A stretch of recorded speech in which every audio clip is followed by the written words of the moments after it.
কে প্রার্থী হবে সিম্বলিক কথা।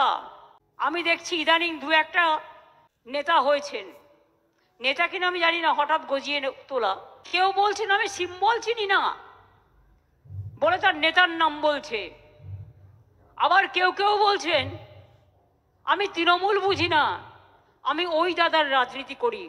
মনে রাখবেন, আমি কিন্তু রোজ খুঁটিয়ে খুঁটিয়ে ফেসবুক দেখি, টুইটার দেখি, আর কে কি বলছেন, কে কি করছেন, সবটাই কিন্তু নজরে আমার থাকে। এদের জন্য নজর আমার থাকবে। প্রতীকটা না থাকলে আপনি এমএলএ হতেন না, আর প্রতীকটা না থাকলে আপনি কাউন্সিলরও হতেন না, প্রতীকটা না থাকলে আপনি গ্রাম সভায় যেতে পারতেন না, প্রতীকটা না থাকলে আপনি পঞ্চায়েতেও যেতে পারতেন না, জেলা পরিষদেও যেতে পারতেন না। প্রতীকটা মেন, এটা মাথায় রাখবেন।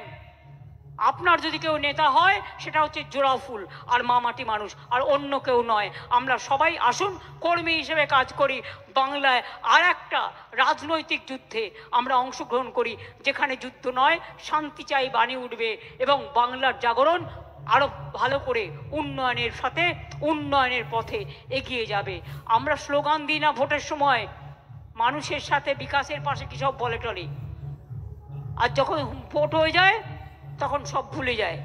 কাজেই আমরা চিরকাল মামাটি মানুষের সাথে ছিলাম, আছি, থাকবো। এটা আমাদের প্রতিজ্ঞা, এটা আমাদের শপথ, এটা আমাদের অঙ্গীকার। আমি আজ যা বলবো আগামী 20 বছর বাদেও তৃণমূল কংগ্রেস এই কথাটিই বলবে, এই প্রতিজ্ঞা নিয়েই চলবে। তার কারণ সবাইকে এটা মানতে হবে। কোথায় ছাত্র যৌবনরা, কোথায় মিডিয়া, কোথায় ছাত্র যৌবন? হাত তুলুন তো, হাত তুলুন। কি হলো, ঝগড়া করবেন না একসাথে লড়াই করবেন? একসাথে লড়াইটা হবে তো? ব্লক প্রেসিডেন্ট সবাইকে ডেকে নেবেন, জেলা প্রেসিডেন্ট অল ফ্রন্টাল অর্গানাইজেশনকে ডেকে নেবেন, যুব ছাত্র মহিলা ট্রেড ইউনিয়ন ফেডারেশন থেকে শুরু করে সবাই একসাথে কাজ করবেন নিজেদের মধ্যে আরো বেশি করে কোঅর্ডিনেশন বাড়াবার জন্য। এর থেকে বেশি কিছু আমার বলার প্রয়োজন নেই।